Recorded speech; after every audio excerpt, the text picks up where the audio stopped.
panspermia cósmica, o retorno. O que é isso? Você já vai entender, né? O tempo do sorteio não está contabilizado, né? Não vale.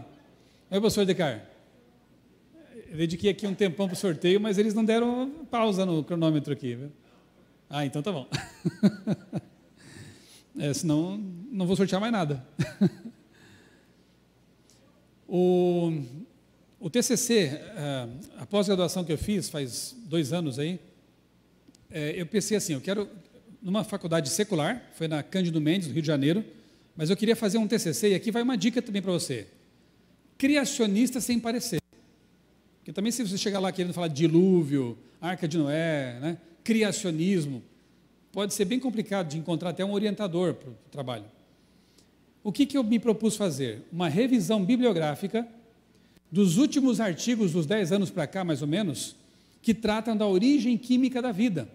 Tem muita coisa aí na área de geoquímica, de química, biologia, certo? Bioquímica, para ver o que os autores andam falando. Será que alguém descobriu? Será que algum pesquisador, algum cientista, algum autor propôs algum mecanismo que consegue explicar como a vida surge a partir da não-vida? Alguns chamam de abiogênese, né? Foi esse o trabalho. Eu basicamente já sabia a resposta, mas eu fui então a campo, né? Vamos lá, vamos pesquisar. Surpresa zero, porque de fato os últimos e mais recentes e profundos e de autores respeitados nessa área da origem química da vida afirmam categoricamente que nós não temos resposta para o enigma. Continua sendo um enigma. Portanto, se você lê isso aí na mídia popular, super interessante, ou assiste num programa de TV popular também, pessoas dizendo que a vida surgiu, saiba que eles estão falando de conta própria. Porque os que entendem do assunto, na literatura científica, acadêmica, não falam a mesma coisa. Eles sabem que o problema continua, tá? Então, a minha palestra vai ser simples. Eu vou apresentar um pequeno histórico de como esse assunto vem se desenvolvendo ao longo dos últimos 70 anos, desde a primeira proposta, uma tentativa de proposta para como a vida teria surgido na Terra, e depois eu vou citar para vocês o artigo científico, publicado em 2008, que me motivou a fazer a minha pesquisa, certo? E eu espero que eu publique em algum local aí, logo também, porque a minha ideia foi justamente fazer já em forma de artigo científico, está prontinho. É só submeter e ver se alguém aceita, né? Vamos lá. Eu começo aqui citando um cientista evolucionista que teve uma grande influência na minha adolescência, juventude lá, que é o Carl Sagan. Carl Sagan era um astrônomo, divulgador de ciência, ateu, evolucionista, mas assim, uma mente brilhante. E quando eu tinha 15 anos, eu comprei num sebo o livro Cosmos, que é uma coletânea dos programas, dos roteiros, dos programas que ele mesmo apresentava nos anos 80. Depois houve um remake aí, né? Uma nova série Cosmos com um astrofísico, mais recentemente, mas a série clássica era apresentada por Carl Sagan. A citação que eu faço agora é de um outro livro dele, não é o Cosmos, é o livro O Universo, o Mundo Assombrado pelos Demônios. Demônios aí para ele são as pseudociências, ok? Não é literal. E ele escreveu: se houvesse ampla compreensão de que os dados do conhecimento requerem evidência adequada, antes de poder ser aceitos, não haveria espaço para a pseudociência. Concordam com ele? Eu concordo totalmente. Se antes de uma ideia ser aceita, as pessoas exigissem evidência adequada, não é só evidência, ele categoriza, né? Ele qualifica, evidência adequada, não haveria tantas pseudociências por aí, certo? E eu vou trabalhar com esse conceito de Sagan, evidência adequada. Gravem essas palavrinhas. A gente só quer isso, para as coisas que nos dizem por aí. Aliás, vale para tudo na vida, né? Recebeu uma informação lá no grupinho da família no WhatsApp, né? Sobre vacina, sobre achado esse ou aquele, enfim, qualquer coisa. Exija evidência adequada. Adequada. Qual a fonte? De onde vem essa informação? Quem disse? Quem está por trás da pesquisa? Você merece essas informações. precisa buscá-las. É o que faremos. 1950, foi nessa década que começaram então as pesquisas tentando propor um cenário que explicasse talvez a origem da vida aqui na Terra a partir da não-vida, a biogênese. E tudo começou com Stanley Miller, que era na época aluno de pós-graduação, lá na Universidade de Chicago, de um professor chamado Harold Urey. Tanto que o experimento ficou conhecido como experimento de Urey-Miller, aluno e professor. O que era esse experimento? Ali, estão vendo ali os balões de vidro? Eles colocaram dentro de um balão de vidro, um aparato, né, na verdade, alguns gases que supunham, vejam, a experiência parte de uma pré-suposição. Eles nem tinham como saber como seria a atmosfera da suposta Terra primitiva. Eles supunham, mas com intenções já, obviamente, que houvesse lá vapor da água, hidrogênio, gases ricos em hidrogênio, como metano, amônia. Colocaram tudo isso num balão de vidro e supunham que na atmosfera primitiva houvesse descargas de raios, né, descargas elétricas, e começaram a bombardear essa mistura de gases com descargas elétricas. Depois de algum tempo, de fato, formaram-se ali algumas moléculas orgânicas que incluíam alguns aminoácidos. E todo mundo sabe que aminoácido, as proteínas são feitas de aminoácidos. E o DNA é feito de proteína. Então, conseguimos alguma coisa. Como se de aminoácidos para DNA fosse um pulinho, né? E outra coisa, quem estudou biologia sabe do conceito de levógero e destrógero. Nessa mistura se formavam os dois tipos. Só que a vida, ela é formada por um tipo só. Alguém teria que selecionar um tipo, descartar o outro, para poder obter depois proteína e vida, enfim, né? Outra coisa que ninguém fala nos livros que ainda usam essa experiência como se fosse um bom argumento, não é mais, já foi descartado e eu vou mostrar por quê. Os mesmos raios, descargas elétricas que formavam aminoácidos, destruíam esses aminoácidos se não fossem tirados dali o quanto antes. Você percebe que a interferência de um agente externo era necessária o tempo todo? Primeiro, para produzir o aparato. Segundo, para tirar os aminoácidos dali. Terceiro, para selecionar os que fossem úteis. Cadê a ideia do acaso? Se tudo ali é direcionado. Na verdade, mesmo que tenha falhado o experimento, mas mesmo assim, ele mostra design inteligente desde o começo. Concordam? Porque eles eram da área de química e bioquímica e sabiam que essa mistura daria aquilo que eles queriam. Certo? Então, as pressuposições já estavam meio que contaminadas, com uma ideia de evolução, de surgimento da vida a partir da não-vida e por aí vai. 10 anos depois, geoquímicos, pesquisando melhor o assunto, concluíram, com base em evidências mais adequadas, que a atmosfera primitiva da Terra não era bem aquela de Urey e Miller. Provavelmente tinha ali também H2, gases vulcânicos como CO2 e nitrogênio. E aí o que acontece? Quando eles pegavam esses gases e colocavam no aparato, não formava aminoácidos. Então, o que aconteceu é que essa experiência aí, ela acabou sendo deixada para trás, ficou aí como a sua história, né? Só que, infelizmente, ainda podemos ver esse tipo de argumento em livros didáticos, não da CPB, claro, a gente está bem informado ali. Mas alguns livros didáticos por aí trazem, por exemplo, os embriões de Haeckel como um argumento para a evolução. Isso já foi desmascarado. Alguns hominídeos ou crânios que já foram desmascarados também, como fake news, aparecem por aí, e esse experimento de Urey e Miller também de vez em quando aparece. Estão bem desatualizados, hein? Porque já foi desacreditado lá atrás, nos anos 60, por geoquímicos, ok? Vamos lá.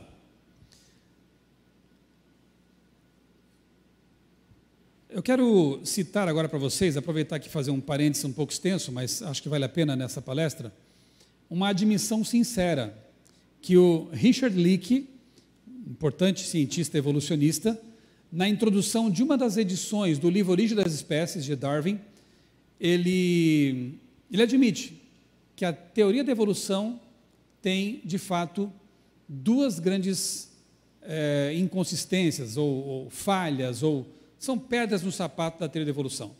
Primeira, isso eu tenho lá em casa, não trouxe, mas está lá na introdução de uma edição que eu tenho em casa do livro Origem das Espécies. Primeira, a explosão cambriana.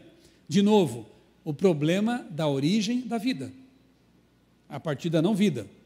É o mysterium tremendum, em latim, né? A origem da vida. E o segundo problema é a origem dos sexos. Eu acho que é bastante sincero, honesto, né, da parte de Leakey, admitir isso aí. Que a maior parte dos evolucionistas, darwinistas, tenta apresentar o modelo como se fosse algo já resolvido, estabelecido e unânime, e não é bem assim, né? Vamos avaliar esses dois pontos aí, então, começando pela explosão cambriana. O que é isso? O Dr. Naor já falou sobre isso e outros mais. Coluna geológica, né? Ali aquelas eras, períodos, né? É um bolo de camadas, mais ou menos assim. Cada camada datando aí de milhões até bilhões de anos. E lá embaixo, né? Lá nas camadas mais inferiores, onde há vida complexa, isso é chamado de cambriano. Se eu não me engano, uns 500 milhões de anos lá no passado, supostos, né? Os principais filos simplesmente aparecem, do nada. Abaixo do cambriano, no pré-cambriano, você não encontra fósseis de criaturas tão elaboradas já quanto as que aparecem no cambriano, como, por exemplo, amonitas, trilobitas. Aliás, trilobita é o símbolo do meu blog, né? Ali está o logotipo, quem não sabia, é isso. Trilobita. É um artrópode, quando se saiba, extinto, vivia no fundo, ali dos mares ancestrais, né? Só que é um animal já bastante complexo, sabe? Para começar, já tinha células, obviamente, e uma célula já é um absurdo de complexidade. Ele tinha muitas e muitas células. Ele tinha órgãos locomotores, tinha olhos de cristais de calcita, semelhante aos olhos compostos dos insetos de hoje, que é uma tecnologia super avançada de visão. Você não encontra pré-trilobitas antes do cambriano. Estão percebendo o problemão aí? Porque se a evolução é como dizem que é, gradual, né, dos mais rudimentares para os mais complexos, deveria haver pré-trilobitas mais simples, menos elaborados, sei lá, a linguagem até ela não alcança o conceito, né, mas deu para entender, né? Os tais elos transicionais. Até chegar ao ancestral comum, né, nunca descoberto, que ninguém sabe qual foi, do qual toda a vida surgiu, né, foi variando, biodiversidade, enfim. Cambriano é um mistério tremendo para a evolução, e eu concordo com Richard Leakey, porque a vida aparece com toda a sua complexidade. A vida nunca foi simples, tira isso do seu vocabulário. Para ter uma célula, você precisa ter muita complexidade. Só que você tem muito mais do que isso no cambriano. Você tem, repito, os principais filos aparecem, pipocam na história. De onde vieram? Esse é o problema. E quanto à origem dos sexos, é outro problemão, porque admitindo que a vida tenha surgido lá como uma célula primordial ou coisa parecida, ela era assexuada. A reprodução não era assexuada. Se dividia. Para você ter uma ideia do problemão que envolve tudo isso, a produção dos espermatozoides depende de um gene, que obviamente só os machos têm, que é o Bowley. Quando existe apenas um gene que codifica uma função que é vital, é interessante ver o que os evolucionistas dizem. Eles falam, esse gene nunca mudou ao longo da história evolutiva. É claro que não, porque se mudasse, acabava a vida. Quer ver um outro tipo? O homeobox, né, que é o gene mestre de obras. Quando o óvulo é fecundado, começa a haver uma multiplicação absurda, né? E depois começam a aparecer os órgãos e os planos corporais, e uma simetria fantástica ocorre, 2 braços, 2 pernas, 2 ouvidos, 2 olhos. Por que não é uma multiplicação assim desordenada que gera seres aberrantes? Porque há um gene chamado homeobox que controla a divisão celular e a simetria dos seres simétricos. A mesma coisa dizem os evolucionistas, esse gene nunca mudou, mas é claro que não, porque se ele mudasse, poderia haver problemas gravíssimos na formação dos seres. E antes de ele existir, por que não vemos no registro fóssil seres aberrantes, deformados, sem simetria? A gente vê a simetria desde sempre na coluna geológica, né? Então, problemas, né? Eu li um tempo atrás um artigo fantástico na revista, uma revista séria, a revista Ciência Hoje, não é como essas revistas populares que publicam muita coisa estranha, que me fez dizer amém, louvado seja Deus no fim da leitura. Não é uma revista religiosa, claro que não, mas a pergunta na capa ali é bem interessante, né? Por que a mãe não rejeita o feto? Era de se esperar que o sistema de defesa da mãe, quando identificasse o óvulo fecundado, né, e à medida que ele fosse se desenvolvendo, identificasse aquilo ali como sendo uma parte, algo estranho ao corpo, porque, de fato, 50% do material genético ali não pertence ao corpo da mãe. Então, a tendência seria eliminar como um órgão transplantado, por exemplo. Mas, via de regra, não acontece isso, só quando acontece alguma doença, como eclâmpsia, né? Mas a imensa maioria dos casos não acontece isso, dá certinho.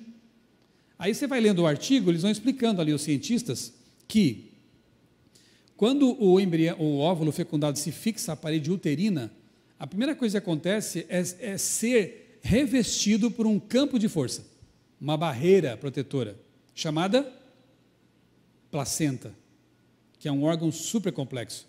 Permite que entre o que tem que entrar e não entre o que não pode entrar. Por exemplo, anticorpos da mãe. Não vai entrar, porque a proteção está ali, né? Aí os próprios autores se perguntam, e se eventualmente, por algum motivo qualquer, um anticorpo da mãe conseguisse perfurar a barreira placentária, o que aconteceria? O sistema de defesa do bebê que já está em formação identificaria a invasão e neutralizaria o anticorpo da mãe. Me diga se não é motivo para dizer, louvado seja Deus, porque de modo maravilhosamente assombroso me formaste, disse Davi, lá no Salmo. Incrível, né? Tudo que está envolvido no processo de embriogênese, né? Embriologia, gestação, fecundação.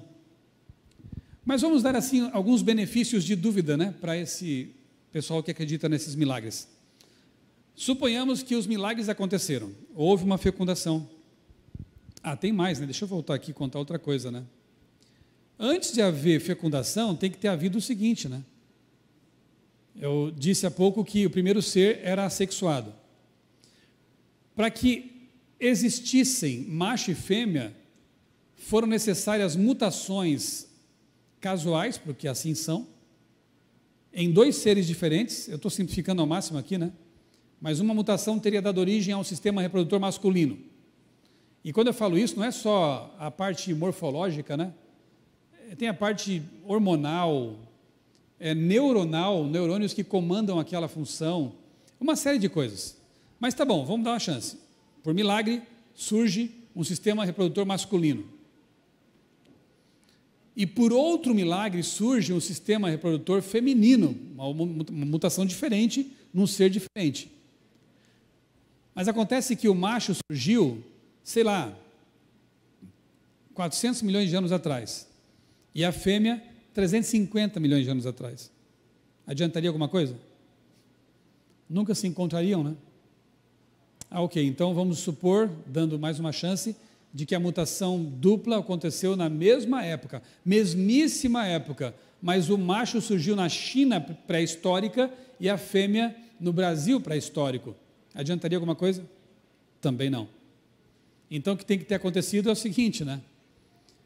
Uma mutação distinta deu origem a um sistema funcional, reprodutor masculino. Outra mutação deu origem a um sistema reprodutor feminino funcional, pleno. Na mesma época, na mesma geografia, os dois se encontraram, se casaram, tem que casar primeiro, né? Se casaram e foram capazes de reproduzir, dar origem a outros seres semelhantes a eles. E eu pergunto, eu é que sou crente? Eu que sou crente. É por isso que o Richard Leakey diz, aqui eu simplifiquei bastante o assunto, claro, mas até hoje eu nunca vi uma explicação coerente, convincente, para a origem dos sexos na história evolutiva. É por isso que o Leakey diz, sim, a origem dos sexos é uma pedra no sapato para a evolução. Aí, eu volto para esse ponto aqui, né? Surgiu macho e fêmea, reproduziram, mas tem uma série de barreiras pela frente.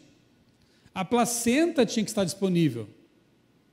Se não estivesse, o primeiro bebezinho formado, né, óvulo fecundado já seria eliminado. E assim vai. Tá bom, damos uma chance, então já estava disponível, já existia isso. O corpo da mulher que nunca tinha gerado nada, já estava pronto para gerar. E aí vem o nascimento. É outro problema. Parto normal, homem morreria. Tem homem aí querendo ser mulher, pode até maquiar o exterior, mas por dentro não tem jeito não. Cromossomicamente, anatomicamente é homem. Ele fala que é mulher, mas daqui a 500 anos os arqueólogos vão pegar o esqueleto e vão dizer, é homem. Por dentro, né? A biologia não tem ideologia. A pelve, a bacia da mulher permite a passagem de um bebê, o nascimento de um bebê. Quando ela está para dar à luz, no trabalho de parto, o corpo dela jorra ocitocina, o que ajuda a afrouxar os ligamentos também.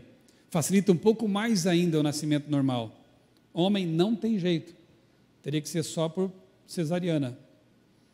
E é um problemão intransponível, né?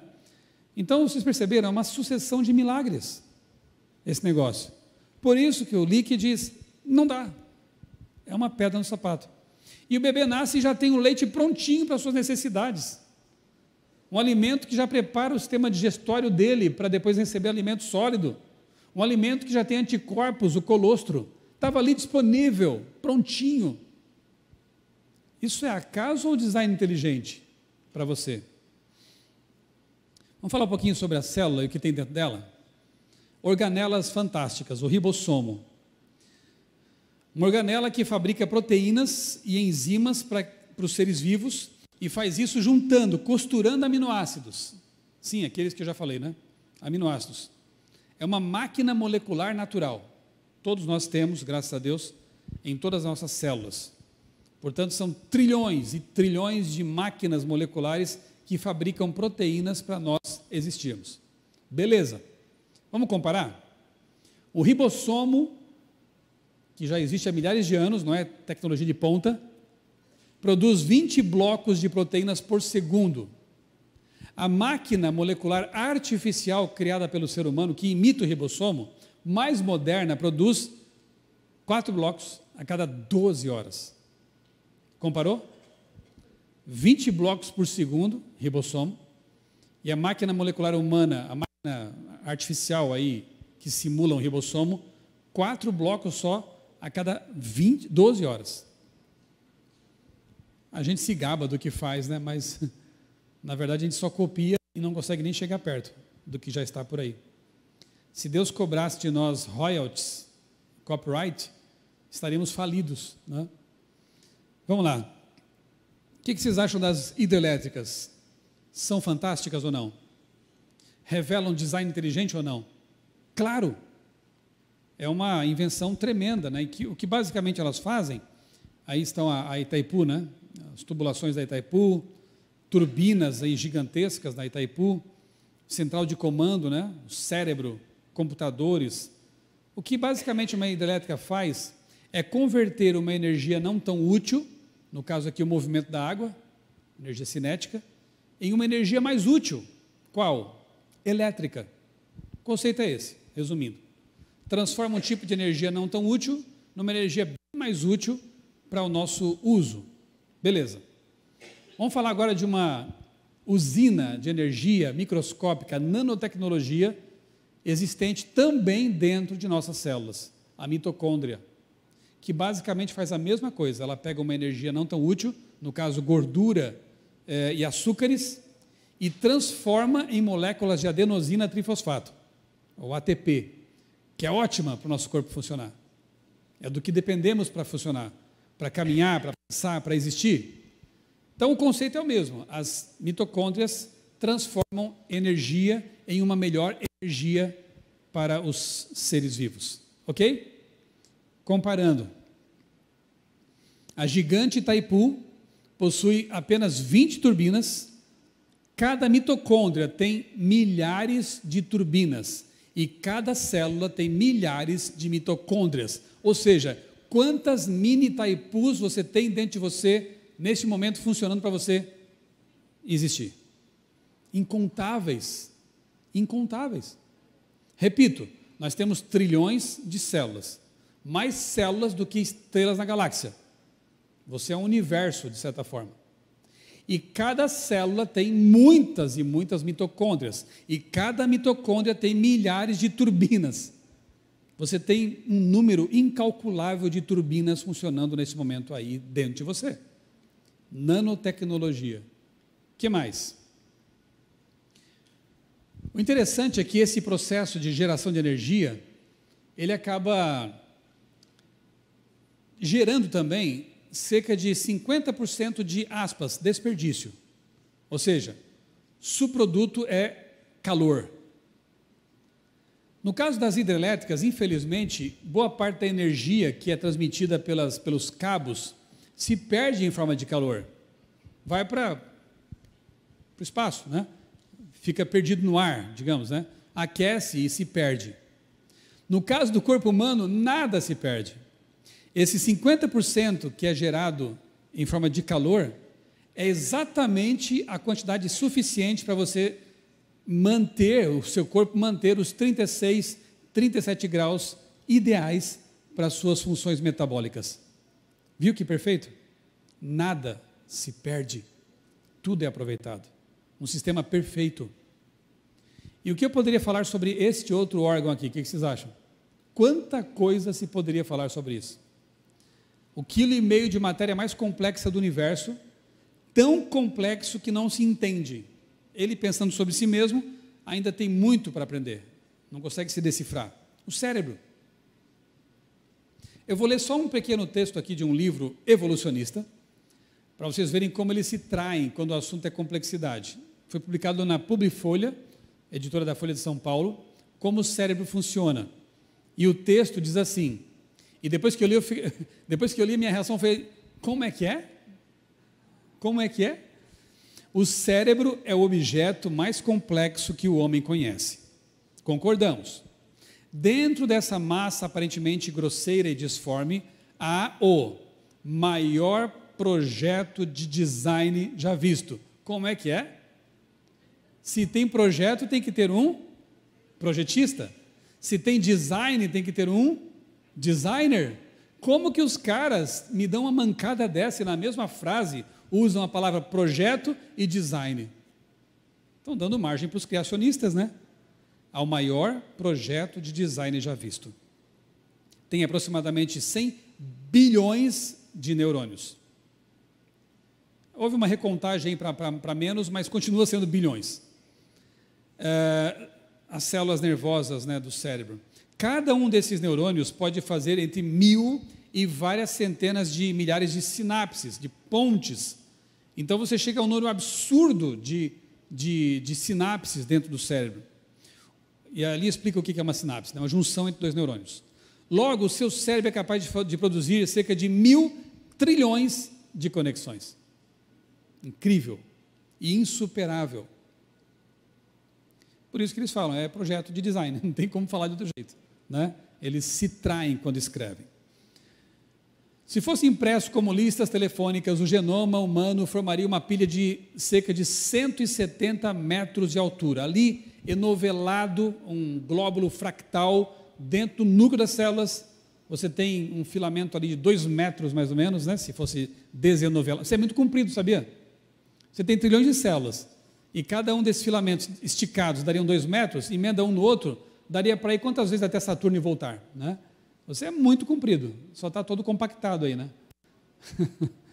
A célula. Eu ganhei de presente, enquanto eu fazia a minha pós-graduação, um livrão dessa grossura assim, tem milhares de páginas, desse tamanho. O título é A Célula. Só para descrever uma célula. Então não me venha dizer que a vida surgiu como uma célula primordial ou coisa parecida, porque já é enormemente complexa. Tudo que eu falei até agora para vocês está dentro dela. Vamos ver se funciona agora essa animação. Lá no teclado, para mim, lá no computador, clica no meio da tela para ver se roda. No meio da tela. Aí. Não deu. Achei que ia funcionar. Tenta de novo. Não, vai ficar na vontade. Não funcionou. Tudo bem. É uma animação 3D de uma quinesina. Quinesina é um robô molecular, está aí dentro de você, nas suas células também.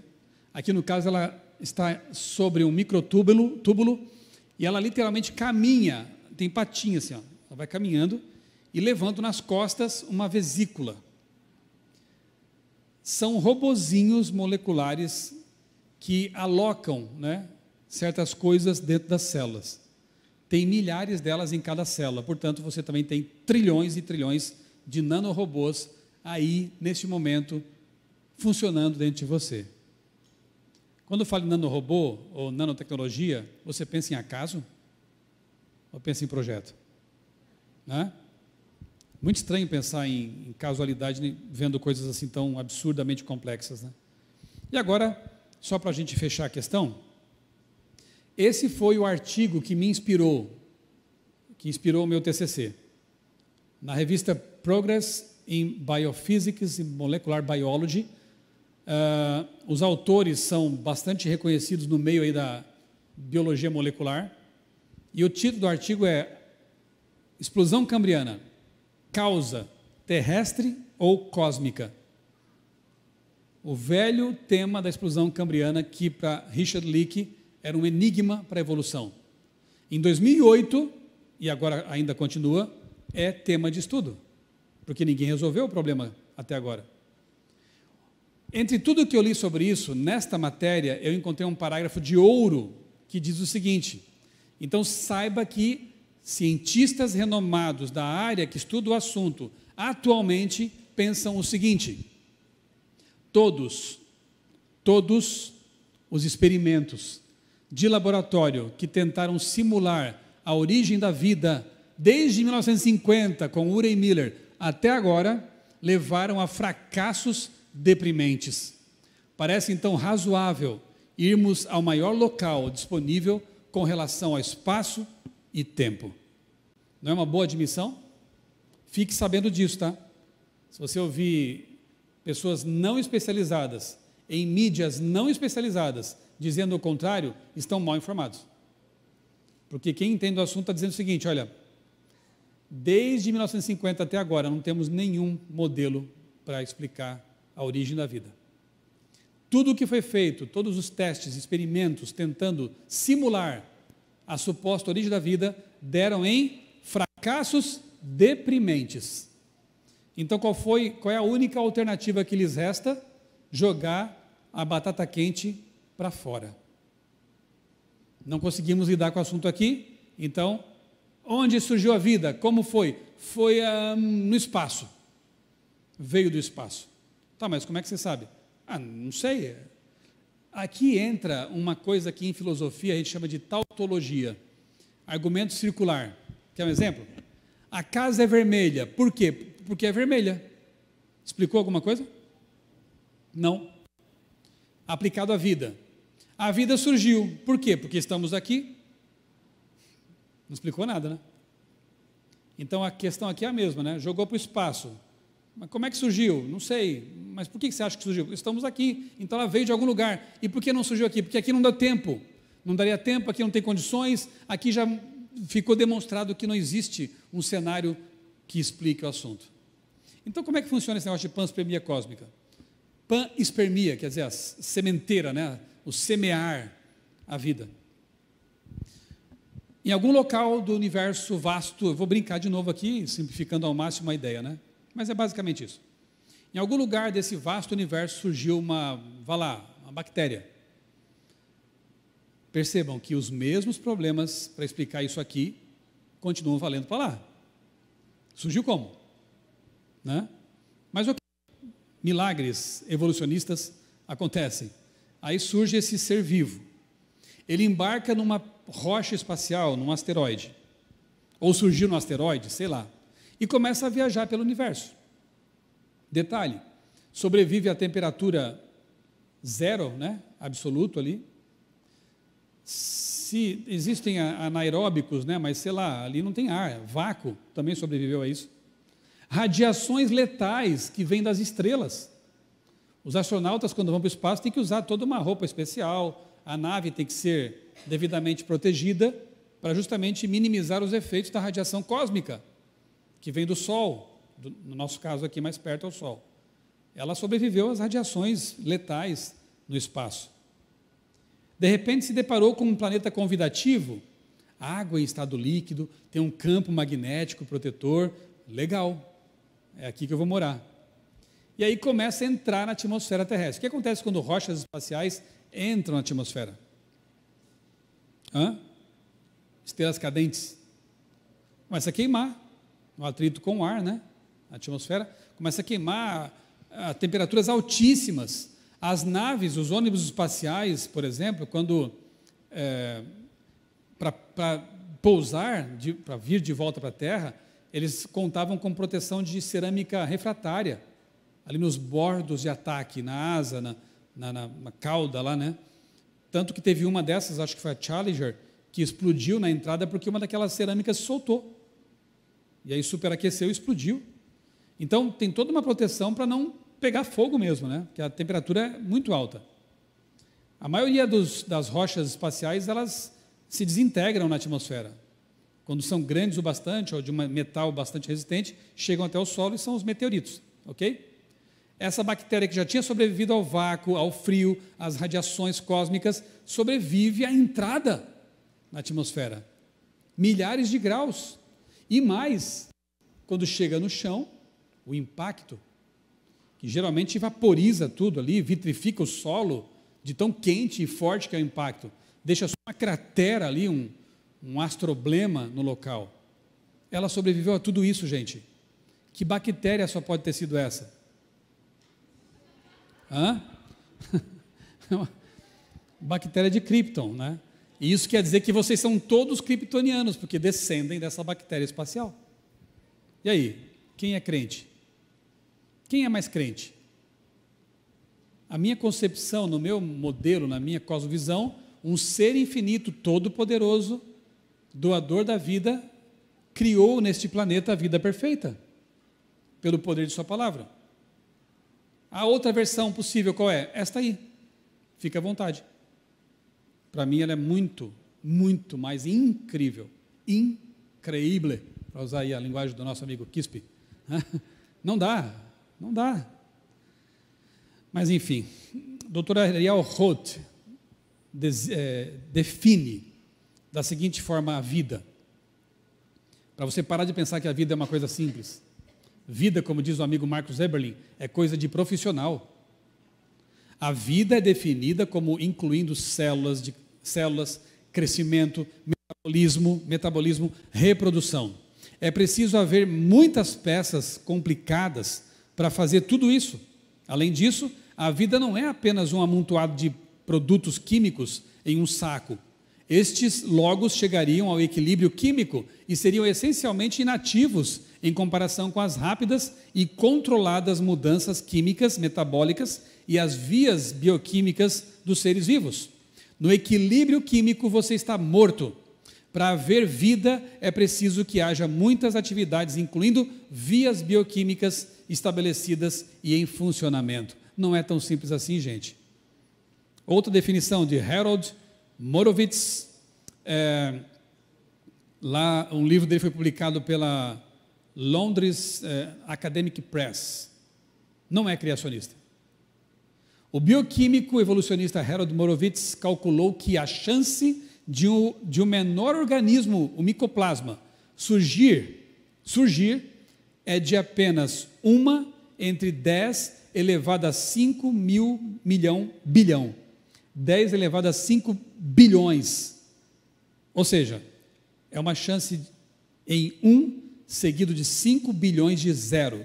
Cada zero aumenta em probabilidade em 10 vezes. Resumindo, matematicamente falando, é impossível. É por isso que tem que jogar a batata quente para fora, entendeu? Matemáticos não aceitam essa coisa de que surgiu. Não tem como, né? Eu ia mostrar aqui um vídeo, mas não vai dar certo, então é o lançamento do Falcon Heavy, o foguete mais moderno e com mais capacidade de carga já inventado. É do Elon Musk, né? Da SpaceX.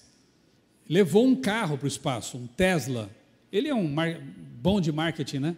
Então, em lugar de levar blocos de concreto, que são o que eles costumam levar para o espaço para mostrar que tem capacidade de carga, levou um carro. Ele pode, a fábrica é dele, né? Eu não ia mandar meu carro para o espaço. O carro está indo em direção a Marte atualmente, né?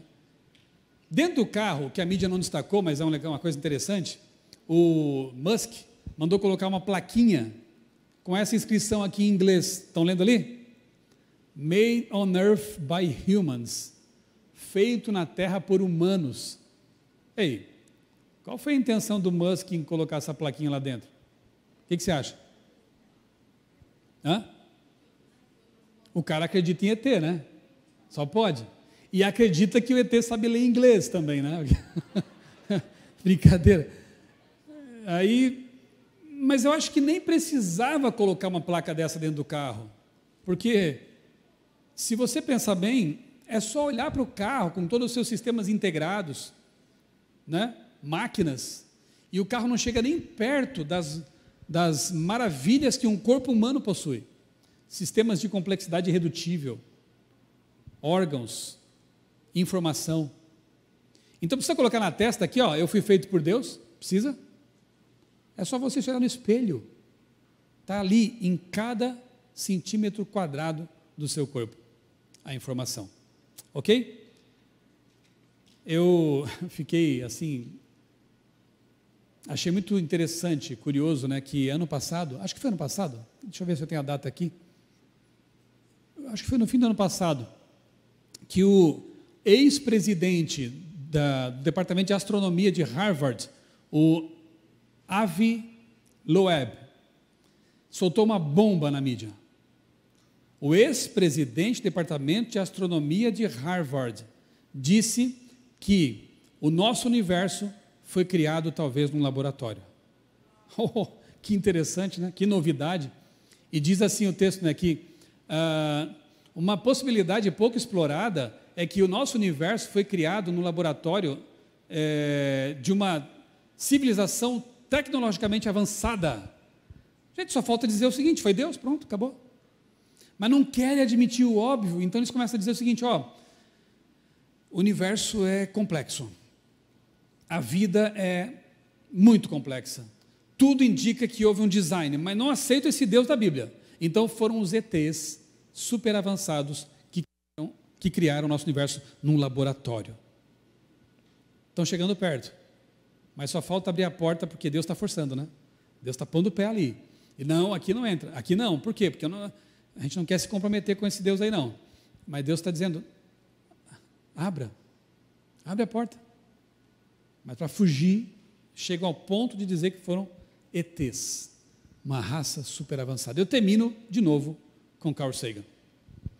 Se houvesse ampla compreensão de que os dados do conhecimento requerem evidência adequada, antes de poder ser aceitos, não haveria espaço para a pseudociência. E eu pergunto para vocês, meus amigos, de que lado estão as evidências mais adequadas?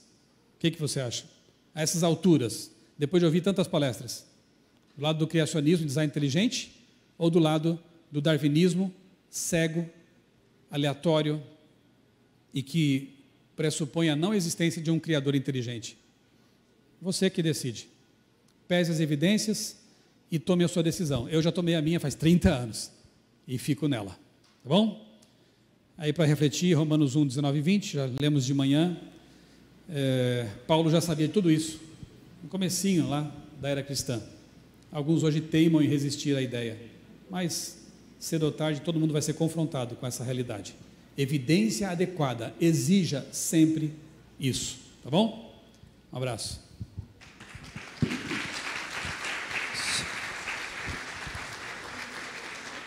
Pastor Michelson, vou convidá-lo a retornar. Não foge. A Babi, ela não manja de morcegos, quanto mais das perguntinhas que nós temos aqui. Queremos agradecer pela maravilhosa palestra ampla sobre panspermia, e a gente trocou em alguns outros assuntos que geraram algumas perguntas. Então, Babi, você quer começar? Quero, então, adoraria.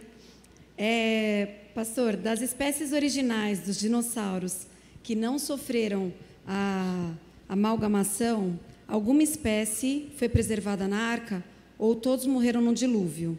E aí tem uma que completa: depois do dilúvio, espécies cruzavam com indivíduos de outras espécies? Isso é do professor Giovanni, Ciências, Biologia. A primeira pergunta é mais fácil, a segunda eu vou deixar para o Tiago. Tem uma edição da revista Criacionista, se não me engano é o número 50.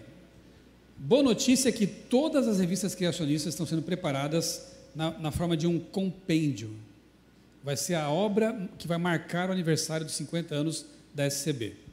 50 anos de publicações da revista Criacionista, organizadas por tópicos, por áreas, numa coleção de 8 volumes.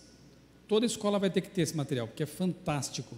Dr. Rui Vieira, no alto de seus 92 anos, tem se dedicado todos os dias. Ele chega cedinho lá na sede da sociedade, passa o dia inteiro revisando milhares e milhares de páginas. Trabalho fantástico. Uma das edições dessa revista criacionista tratou desse assunto, né? Será que dinossauros poderiam ter sido preservados na arca? As espécies que Deus criou, né? Claro, talvez filhotes, né? É difícil conceber que um braquiossauro de 70 toneladas fosse colocado na arca, mas um filhote nada impediria. Existe a possibilidade. Inclusive, nessa revista há documentos que mostram possíveis avistamentos de dinossauros pós-diluvianos. Pensa na lenda dos dragões medievais. Claro que quem conta aumenta um ponto, né? Mas quem conta um conto aumenta um ponto, né? Os cavaleiros vinham dizendo que cuspiam fogo, que eram animais monstruosos, para aumentar, né, a fama deles. Mas talvez, será que não tinha um fundo de verdade nessas histórias dos dragões medievais? A lenda do lago Ness, do monstro do lago Ness. Nas margens do lago ali foram encontrados fósseis de plesiosauros. Talvez a lenda tenha surgido a partir dessas evidências, ou um remanescente talvez vivesse no lago, não sabemos. Na África, uma tribo ali isolada reportou para pesquisadores a existência de um animal descomunal, deixava pegadas redondas, mas com garras, não eram elefantes. E quando os pesquisadores mostraram uma ilustração de algo mais ou menos parecido com um brontossauro, nome já mais antigo, né? Eles disseram, era isso que nossos ancestrais viam. Eles chamavam de Mokelele Mbembe, talvez. E nos anos 60 ou 70, não me recordo agora exatamente que década foi, um navio japonês chamado Zuyu Maru içou uma carcaça de um animal marinho grande, com amplas nadadeiras, pescoço alongado. Havia, que bom que havia, né? Um biólogo marinho a bordo. Ele investigou a carcaça já apodrecida e percebeu que não era peixe e não era mamífero, era um réptil. Os japoneses, que não estavam tão preocupados com essa briga evolução-criação, fizeram até um selo comemorativo na época, de um plesiosauro, pescoçudo com amplas nadadeiras. Tiveram que jogar fora a carcaça porque poderia contaminar os peixes que haviam pescado, né? Um navio pesqueiro. Que pena. Mas foi desenhado pelo biólogo marinho, ele registrou o feito e muita gente acredita que aquilo lá, de fato, era um plesiosauro em decomposição. Então, não temos assim nada conclusivo, mas há algumas evidências possíveis, né? E se existiram depois, é porque entraram na arca. Claro que o plesiosauro não precisava, era marinho. Mas dragão de Komodo, Já viram o bichão? Será que não é um descendente de tipo de dinossauro, né? Crocodilos. Há grandes répteis por aí que estão vivendo no mundo de hoje. Se vivem hoje, é porque seus ancestrais, mas como já explicou, né, o doutor Tiago, não necessariamente iguais aos de hoje. Houve diversificação, né, entre as espécies aí, mas os ancestrais deles entraram na arca, porque eles estão aqui hoje, os seus descendentes, né? Então, é uma possibilidade, sim, de que tenha havido preservação de algumas espécies de dinossauro na arca. Várias outras espécies que não de dinossauros também se extinguiram depois. Por exemplo, dodô, que era uma ave bem grande, não existe mais, né? Os mamutes, no mundo pós-diluviano, todo detonado e com habitats tão diferenciados, várias espécies não se deram bem e acabaram se extinguindo. Dinossauros podem ter se extinguido também, algumas espécies, no mundo pós-diluviano. Ok? Ok. Nós tínhamos outras perguntas, não era, Babi? Mas o nosso tempo se esgotou. Então, muito obrigado, pastor. Deus seja louvado por esse momento, por esse encontro que nós tivemos, e desde já lhe agradecemos também a presença. Obrigado.